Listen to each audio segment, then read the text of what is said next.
தமிழக மீனவர்களை தொடர்ச்சியாக சிறைப்பிடித்து வரும் இலங்கை அரசையும் இலங்கை அரசை கண்டிக்காத ஒன்றிய அரசையும் கண்டித்து ராமேஸ்வரம் மீனவர்கள் பாம்பன் சாலை பாலத்தில் மறியல் போராட்டம் நடத்தி வருகின்றனர். இதுபற்றிய கூடுதல் தகவல்களை செய்தியாளர் கார்த்திக்கிடம் கேட்கலாம். கார்த்திக், தற்போது ராமேஸ்வரத்தில் மீனவர்கள் நடத்தி வரும் போராட்டம் தொடர்பான கூடுதல் விவரங்களை பதிவு செய்யுங்க. எவ்வளவு மீனவர்கள் இந்த போராட்டத்தில் ஈடுபட்டிருக்காங்க? என்னென்ன கோரிக்கைகள் அவர்கள் முன்வைக்கிறார்கள்? தமிழக கடலோரப்பகுதியிலிருந்து மீன்பிடிக்க செல்லும் தமிழக மீனவர்களை இளைய கடற்பகுதியில் தொடர்ச்சியாக சிறைப்பிடிப்பது, தாக்கல் நடத்துவது போன்ற சம்பவங்கள் தொடர்கதையாக இருக்கு. நேற்று முன்தினம் பார்த்தீங்கன்னா ராமேஸ்வரம் மீன்பிடிக்க சென்ற 2 விசைப்படகு அதிலிருந்து 23 மீனவர்களை சிறைப்படுத்தி இலங்கை சிறையில் அடைச்சிருக்காங்க. அதே போல இன்று மீன்பிடிக்க சென்ற நாகை மீனவர்கள் 12 பேரை சிறைப்படுத்தி இலங்கை சிறையில் அடைச்சிருக்காங்க. தொடர்ச்சியாக பார்த்தீங்கன்னா தமிழக மீனவர்கள் 100க்கும் மேற்பட்ட மீனவர்கள் இலங்கை சிறையில் இருக்காங்க. இதில் 60 பேர் பார்த்தீங்கன்னா சிறை கைதிகளாக இலங்கை சிறையில் வாடி வராங்க. ஒரு ஆண்டு 6 மாதம் 1 வருடம் உள்ளிட்ட 50க்கும் மேற்பட்ட மீனவர்கள் இலங்கை சிறையில் வாடி வராங்க. அவங்க பல்வேறு கொடுமைகளை இலங்கையில அனுபவிச்சு வராங்க. இதை தடுக்க வேண்டிய மத்திய அரசு எந்தவித நடவடிக்கை எடுக்காமல் வேடிக்கை பார்த்து வருகிறது.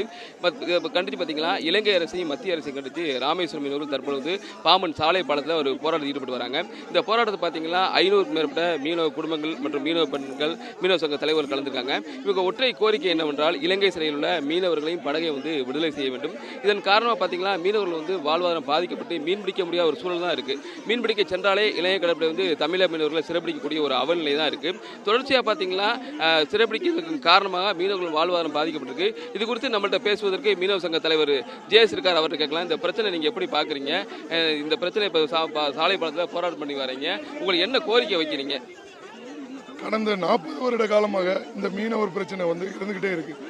ஏற்கனவே இருந்த இலங்கை கடற்படை மீனவர்களை சிறைப்பிடிக்கும் போது இருந்த மத்திய அரசாங்கம் படகுடன் மீனவர்களை மீட்டு கொடுத்தாங்க.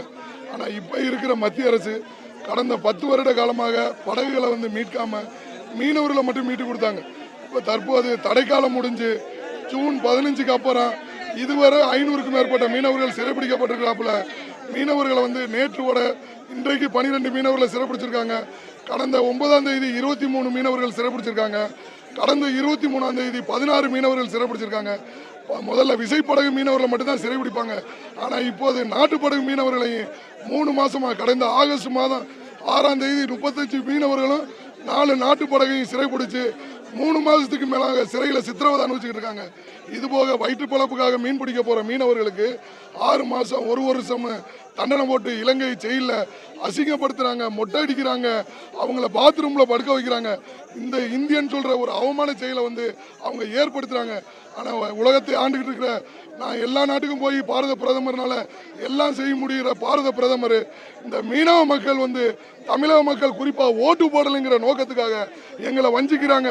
அங்கே எங்களுடைய அந்நிய செலவாணி பல லட்சம் கோடி மட்டும் இந்த இந்திய நாட்டுக்கு தேவைப்படுது. ஆனால் இந்த உழைப்பாளி வர்க்கங்களுடைய வாழ்வாதாரத்தை அளிக்கிறாங்க. இனிமையும் மத்திய அரசாங்கம் இலங்கை சிறையில் இருக்கிற அந்த மீனவர்களையும் படகையும் நாட்டு படகையும் விடுவிச்சு கொடுக்கலைன்னா நம்ம இந்தியா தழுவிய மிகப்பெரிய போராட்டத்தை முன்னெடுப்போம்னு சொல்லி நாங்கள் இதன் மூலம் எச்சரிக்கிறோம். போராடுவது என்பது எங்களுடைய நோக்கம் கிடையாது. தமிழக அரசுக்கு வெறும் கடிதம் மட்டும் எழுதிக்கிட்டு இருக்காம முதலமைச்சர் அவர்கள் எங்களுக்கு எவ்வளவோ உதவி செய்யறாங்க. வருகின்ற நாடாளுமன்ற கூட்டத்தொடரில் 40 எம்பிக்களையும் ஏன் இந்தியா கூட்டணி எம்பிக்களை பூரா ஒன்றிணைச்சு இந்த மீனவர் பிரச்சனைக்கு முதல்ல குரல் கொடுக்கணும். சட்டமன்றத்தில் ஒரு தீர்மானம் நிறைவேற்றி இந்த 40 வருட கால பிரச்சனைக்கு ஒரு நிரந்தர தீர்வு காணணும். உடனடியாக இந்திய அரசாங்கம் இலங்கை அரசுடன் பேசி சிறையில் இருக்கிற ஒட்டுமொத்த மீனவர்களையும் விடுவிச்சு கொடுக்கணும். சாலை போராட்டம் ஈடுபட்டு வரீங்க. 2 பக்கம் போக்குவரத்து பாதிக்கப்பட்டிருக்கு. இந்த போராட்டம் எவ்வளவு நேரம் நீடிக்கும்? அடுத்த கட்ட போராட்டம் நீங்க என்ன செய்யறீங்க? எங்களுக்கு நாங்கள் யாருடைய மனதையும் புண்படுத்தணும், யாரையும் சிரமப்படுத்த நினைக்கல. எங்களுடைய வாழ்வாதாரத்துக்காக நாங்கள் இன்னைக்கு சாலை மறியல் போராட்டம் பண்ணிக்கிட்டு இருக்கோம். எங்களுக்கு யாராவது சரியான உத்தரவாதம் கொடுத்து கூடிய விரைவில் மீனவர்களையும் படகையும் மீட்டு கொடுத்து இந்த பிரச்சனைக்கு ஒரு நிரந்தர தீர்வு காணும் உத்தரவாதம் கொடுத்தா நாங்கள் சாலை மறியலை விட்டு விலகுவோம். இல்லைன்னா ஏன்னா இன்னைக்கு கூட 12 மீனவரை பிடிச்சிருக்காங்க. உடனே இலங்கை நீதிமன்றத்தில் பேசினா உடனே மீனவரை பூரா விடுவிக்க முடியும். விடுதலை பண்ணுனா நாங்கள் எந்திரிப்போம். அப்படி இல்லைன்னா எங்களுக்கு உத்தரவாதம் கொடுத்தா தான் நாங்கள் எந்திரிப்போம். இல்லைன்னா நாங்கள் எந்திரிக்கவே மாட்டோம். நீங்களே கேட்டுக்கலாம். மீனவர்கள் கோரிக்கை என்னன்னா, மீனவர்களை விடுதலை செய்யறதுக்கு இலங்கை அரசு சார்பில் வந்து ஏதாவது உத்தரவாதம் கொடுக்க வேண்டும். அப்படி கொடுக்காத பட்சத்தில் எங்களுடைய போராட்டம் வந்து தொடர்ந்து தெரிவிச்சிருக்காங்க.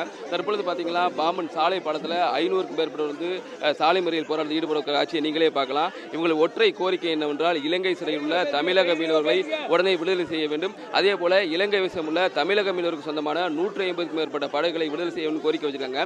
தொடர்ச்சியாக தமிழக மீனவர்களை வஞ்சிக்கக்கூடிய மத்திய அரசை கண்டனம் தெரிவிக்கிறாங்க. அதே போல மீன்பிடிக்க சென்றாலே சிறைபிடிக்கக்கூடிய இலங்கை அரசுக்கும் ராமேஸ்வரம் மீனவர்கள் கண்டனம் தெரிவித்து தற்பொழுது போராட்டமானது நடைபெற்று வருகிறது. கடும் அந்த வெப்பத்தில் கூட அந்த மீனவர்கள் கலைந்து செல்லாமல் தற்பொழுது பார்த்தீங்கன்னா சாலை மறியல் போராட்டத்தில் ஈடுபட்டு வராங்க. பிரச்சனையை தடுக்கும் வகையில் பார்த்தீங்கன்னா 200க்கும் மேற்பட்ட போலீசார் வந்து பாதுகாப்பில் ஈடுபட்டு வராங்க. இருந்த போதிலும் மீனவர்களின் கோரிக்கை நிறைவேறும் வரை தற்பொழுது சாலை பாலத்தை விட்டு கலந்து செல்ல போவதாக மீனவர்கள் வந்து தெரிவிச்சிருக்காங்க. தற்போதைய தகவல்களுக்கு நன்றி கார்த்திக். உடனுக்குடன் செய்திகளை தெரிந்து கொள்ள சன் நியூஸ் பெல் ஐகானை கிளிக் பண்ணுங்க.